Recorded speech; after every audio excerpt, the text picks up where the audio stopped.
The Demigod Games. Written and read by The Gold and Silver. Chapter 3. Primp, Preening, and poltergeist? Selena grins when she sees us and gestures for us to come in. We sit in chairs across from her that look like fluffy pink seashells. She sits with her legs crossed, her hands piled elegantly on her upper knee. Her brilliant blue eyes look between Percy and I can tell she's trying to remember this moment. Selena's eyes look Percy up and down, and she smirks. Then her eyes land on Percy's, and the smirk is instantly dissolved. Her eyes soften, and she grabs his hands. His legs bounce furiously. I look in his sea green eyes, and they shine with tears. "It's not your fault," Selena whispers. Tears fall down his cheeks, and my heart aches. "You're wrong." "No, you are," Selena laughs quietly. "If it was anyone's fault, it'd be mine. I was on Kronos' side, something I regret every day. I may have gotten Elysium, but I sure as Hades don't deserve it.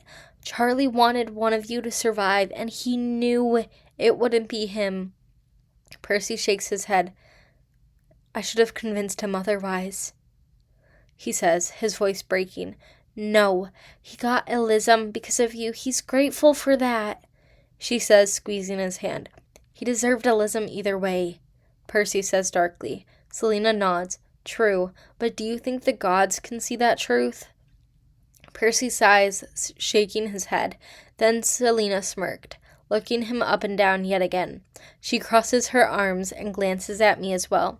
"You look different," she says teasingly, tapping her finger against her chin. I smile a little myself, looking at Percy. He groans, putting his face in his hands. I prop my head up in my hands, scanning him up and down. She didn't see him after he came back from New Rome, so she wouldn't know about his training. He gets annoyed whenever anyone brings it up.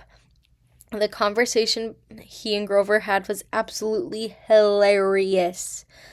"Oh my gods, why does everybody keep commenting about that?" he whines. "It's not exactly subtle," I say, glancing at him. "It's probably why so many people keep flirting with you." Percy's annoyed look turns into a mischievous grin. "Oh my god, wise girl, you think I'm hot." My eyes widen and my face goes bright red. "Whoa, what?" I ask in surprise, my heart racing. I look to Selena for help, but it's obvious she's loving this. His eyes are sparkling, and I can't seem to break my stare away. I glance at his lips, then shake my head. As I turn back to look at Selena, she clears her throat. She straightens up and holds out a sketchbook. It's filled with the designs for our chariot outfits. My dress is in the shape of a ball gown. Its straps look like olive branches, and so does the cinched waistline. The bodice is heart-shaped and covered in white pearls. There are 2 circles made of black pearls that remind me of eyes. Right above the waistline is a triangular slit. The overskirt is made of brown and gray owl feathers. All the underlayers are either black or tan. The accessories are all olive branch themed.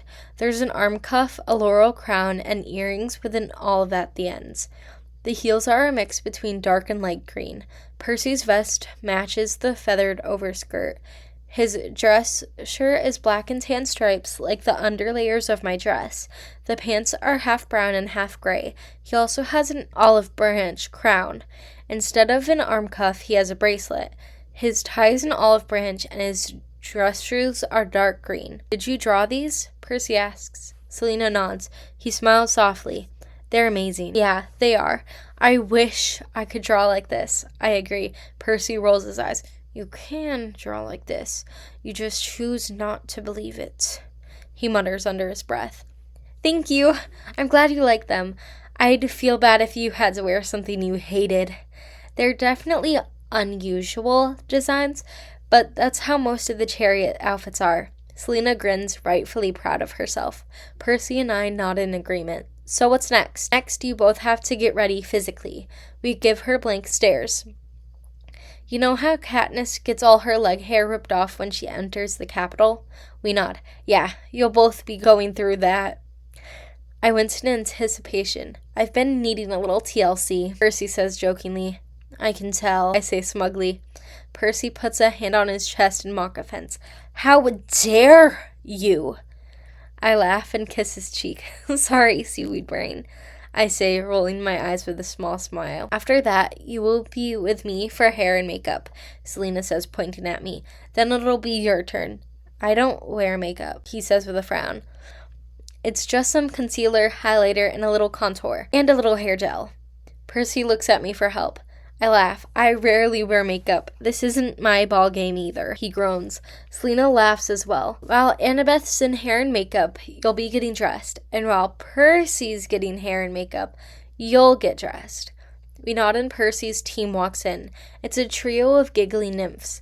They pull him out of the room. As Selena and I wait, she draws a rough sketch. She looks between the paper and my face as she does so. Then she shows it to me. My breath gets taken away. It's a picture of me. It feels like looking in a mirror, except for the fact I'm completely bald. When I wait to be able to do hair and makeup, I'm going to draw a couple versions of what I want your hair and makeup to look like. Then we'll try each of them out. It'll be so much fun, Selena says with a grin. I shake my head, laughing quietly. Not to me, but it'll be nice to hang out again, I say with a small smile. She nods. I have loads I want to talk about. And I'm guessing 90% of it'll be about Percy? I ask. Yup, she says, her eyes sparkle. When my team finally comes, I give them each a once-over. One's an air nymph and the other two appear to be dryads. The air nymph is tall with a slim body. Her pale skin has a tint of blue. Her hair are curly strands of silver like Artemis's bow. Her eyes are sky blue. One of the woodland nymphs is short with a bigger body. Her skin reminds me of the shade of a black walnut tree. Her wavy hair is neon green, and her eyes are the color of walnut husks. The last nymph is medium height, and she has an athletic body. Her skin reminds me of junipers, and her hair is chestnut brown. Her eyes are a beautiful light green. We head into a hall and enter the room at the very end. Its walls are bubblegum pink with pearls and roses everywhere. A plush couch in the shape of coral is in the middle. There's a screen that's practically see-through. They stare at me pointedly. A sick feeling washes over me as I realize they expect me to strip down. I know that's how it works in the books, but I don't feel comfortable doing that. There's no way I'm taking off my clothes. I snap. The air nymph rolls her eyes. You think we want to see you without your clothes? Newsflash, we don't. But we have to keep Lady Aphrodite happy, and this is what that entails. Can I at least know your names? Sora, the air nymph says, crossing her arms. I'm Avani, the shortest nymph says. But you can call me Ava or Vani or whatever. The medium nymph looks me up and down. I'm Rowan, she says finally. I sigh, rubbing the bridge of my nose. Then I take off my clothes and Avani screams in genuine fright. It makes me wince and I cover my chest with my arms. I'm unsure what made her scream, but I don't know if I even want to know. They gesture for me to go behind the screen. Behind the screen is a wooden bathtub. I slip inside the tub and wash myself off. They dump warm water every couple of minutes. After I get out, I feel disgusted by the amount of dirt that dyed the water. After I'm done with that, I see the pot of hot wax and the strips that will be used. Oh, gods, I mutter under my breath. Don't worry, first we have to exfoliate your skin, Avani says brightly. If it's anything like the Hunger Games, that does not soothe my worries, I mutter, but I let them rub my body with the exfoliating scrub. It's worse than Katniss described in the books, which, granted, she barely covers it, but it's painful. It burns my skin as they rub it along every crack and crevice of my outer body. Just like Katniss said, I'm also certain it made me shed at least 3 layers of skin. Instead of yelling out, I just clench my teeth and push through it. Then as Rowan and Avani dry me off, remove about 2 more layers of skin, Sora clips and files my nails. Then it's time for the waxing. They put a thin layer of wax on most areas and a thick layer on more sensitive ones. Surprisingly, that counts my upper lip. My hands clench the armrest so hard, my knuckles turn white and pink. I can hear my teeth grinding together as I clench my jaw. Just when I think they're finally done, they rip the hair from my inner leg. I let out a scream of pain, and they wince. When I feel the ground start to shake, I wince too. "I'm fine!" I yell, and the shaking stops.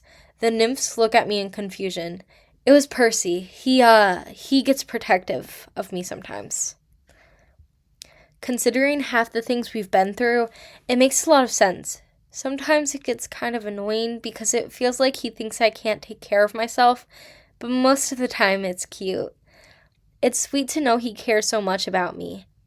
There's a knock on the door. Sora opens it, and I attempt to cover myself in case the person can see through the crack. "Yes," she says in annoyance. "I wanted to make sure Miss Chase was okay," a familiar voice says. Sora nods. "Yes, she's fine. We got to the waxing portion of preparations." "All right, good. See you soon, Annabeth," Juniper says. "See you," I say. "Could you take me away from these people?" I think to myself. Then the girls rub an entire bottle of aloe vera over all my waxed areas. They put me in a cool silk robe. I'm ushered into a door I hadn't noticed when I walked in the previous room. Selena's sitting in there, and she grins at me as I walk in. "You okay? I heard some screaming," she says gently. "Yeah, sorry, the waxing was more painful than I expected," I say with a nervous laugh. Selena nods in understanding. "Yeah, it can be pretty painful sometimes. Now, here are some of the ideas I had for your hair and makeup," she says, showing me 5 different hair options and 5 different makeup styles. "Which are your favorite?" I look at them all as carefully as possible. My favorite makeup look is one with eyeshadow that looks like the feathers on my dress. The eyeliner is a dark brown double wing. The blush is a whitish pink and gray color, while the lipstick is light brown. The hair I like most is half down and half up. The up part is a messy bun, while the down is my natural curls. These 2. I show her the 2 I've selected, and together they look amazing. Lena grins. "I was hoping you'd like those too," she squeals. When she finally sets up the makeup, there's a knock on the door. Selena frowns and opens it. Juniper gives her a nervous grin. "Hey, I was thinking maybe you should do Percy first so Annabeth doesn't have to worry about smudging her makeup or messing up her hair with her dress." Selena's eyes widen. "How didn't I think of that? Juniper, you're a genius!" Juniper blushes green. "Oh, thanks. Plus, then you'll have enough time for the both of them. Follow me," she says, turning her attention to me. I get up and follow her into the main room. Selena leaves, giving us both a giant wave. She closes the door. I glance around, and none of my prep team are still here. "That way, we can have some time together," Juniper says with a wink. I grin excitedly. My breath gets taken away as soon as she wheels out my dress. Selena's designs, as amazing as they were, didn't do it justice. The beading is so precise and smooth. The feathers on the overskirt are carefully placed, and they're insanely soft. The layers of tulle make up for the lack of a hoop skirt. It's beautiful. Juniper nods assent, but it isn't going to be pretty getting you in it.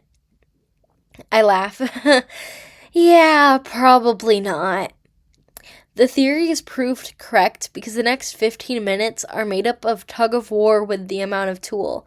After a total of 25 minutes, I finally manage to get myself inside. I slip on the heels and get reminded of how badly I function in them.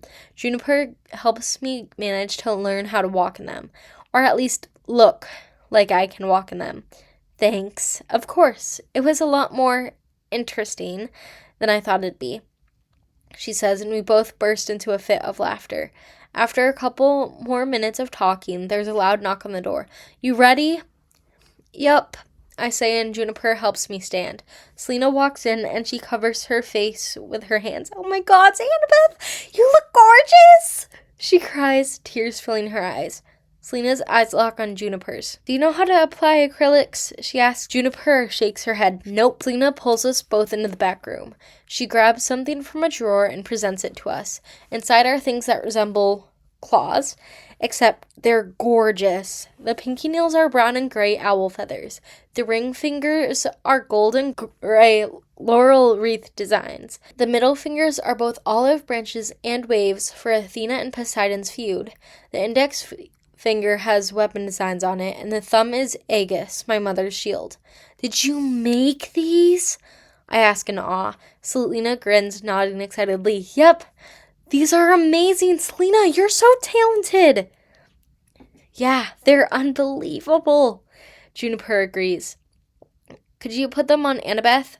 I need to focus on her hair and makeup, Selena says, and her determined expression makes it look like she's going into war. Again. Juniper nods, smiling. Selena shows her how to clean my nail and put on one of the claw-looking ones. Juniper puts on the next one under Selena's watchful eye. Selena explains to clean all the rest together, then put on the rest. Juniper nods in understanding, and she sets off to her duty. Selena starts with my hair first. Then she puts on the laurel crown, securing it with at least 1,000,000 bobby pins. Okay, maybe only 20, but still. Once she's done with that, she starts my makeup. So, how are things going with Percy? Selena asks. Well, we aren't dating. Juniper snorts. You should be, especially after the incident with the front desk nymph. Selena stops applying my eyeshadow to turn on the dryad. What incident? And what nymph? She squeals. It bursts my eardrums, and I shoot a glare in Juniper's direction. She recounts how I got jealous when the nymph flirted with Percy. Selena continues precisely applying my makeup while having rapt attention on the story. I guess having the goddess of love and beauty as your mom can make those things easy to do simultaneously. Did Annabeth tell you about what Percy said? Selena asks Juniper. Juniper looks up from my nails. No? Who would have thought Juniper would love my love life as much as a child of Aphrodite? I think to myself. So I was teasing Percy about how he got more muscular since I died. Speaking of which, you two will have to explain soon. Anyways, Percy said something like, oh my gods, why does everybody keep mentioning it? And then Annabeth responded with something like, it's not exactly unnoticeable. It's probably why so many people keep calling you hot. I didn't say that, I say, my face heating up. I said, it's not exactly subtle. It's probably why so many people keep flirting with you. Juniper giggles, focusing on my nails. It's not that different. Agreed, and so does Percy. He responded to her saying, oh my god, wise girl, you think I'm hot? How come you remember that exactly, but not the first two things? I groan. Because it's more important, she says matter-of-factly. She finishes up my makeup right as Juniper finishes applying my nails.